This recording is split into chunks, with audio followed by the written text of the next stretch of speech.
The Lord be with you. And with your spirit. Reading from the Holy Gospel according to Saint Mark. Glory to you, O Lord.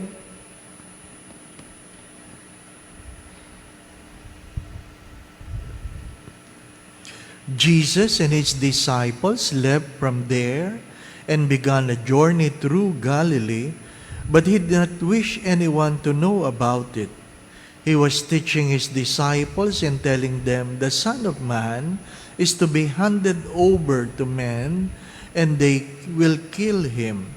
And 3 days after his death, the Son of Man will rise." But they did not understand the saying, and they were afraid to question him.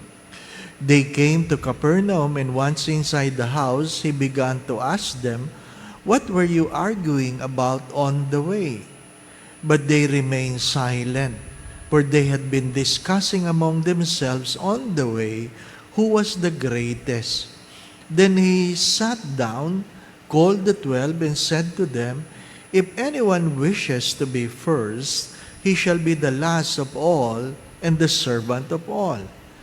Taking a child, he placed it in their midst, and putting his arms around it, he said to them, "Whoever receives one child such as this in my name receives me, and whoever receives me receives not me, but the one who sent me."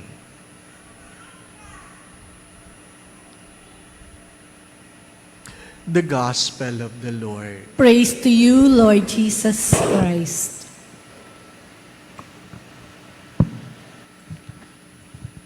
The first reading speaks of how prayer is answered. I always say this: if you will not ask, you will not receive. If you will not ask, you will not receive. Because many people still think, alam naman lahat ni Lord ang kailangan ko, kaya ibibigay ni Lord yon. Ang sabi ng Diyos, ask and you shall receive. The first reading says, if you want your prayers to be heard, you must learn to ask. I rather ask and not receive than fail to receive because I did not ask. What was the second point in the second reading? You don't receive your prayer request because you asked wrongly. You asked wrongly. Ano po? My dear friends, my brothers and sisters, you have to understand this. May nagtatanong, "Father, ba't yan binigyan ang yaman-yaman na? Yung mahirap hindi binibigyan." Perhaps you have also those thoughts. Alam ninyo, nasa humihingi yan. Merong mahirap, pero ang yabang humingi. Kaya ayaw niyong bigyan. Ano sinasabi sa gospel? Those who ask humbly will always get what she wants. Be humble. You can never be great before God. You can never be great before God. Always remember this. No one was born of a woman greater than John the Baptist. That is the standard. If you talk about greatness, the only great person that God acknowledges is John the Baptist. So don't entertain the thought by trying to what? To think and boast of something you have accomplished. What is the responsorial psalm trying to tell us? What is the reading trying to tell us? You can only boast of the cross. Nothing else. You can never boast about, Lord, nag-donate ako. Lord, nagbigay ako. Lord, nagnubina ako. Lord, ang haba ng dasal ko. Nag-serve ako, Lord. You can never boast on that. The only way we can boast is our participation in the cross of Christ. So sasabihin, ay, Father, di mayroon pala mga prayer na hindi answered. All prayers are answered. How? God will say yes. God will say no. God will say wait. God will say yes. God will say no. God will say wait. O hindi rin binigay. Sabi, wait eh. Di ba? Wait. Antay ka.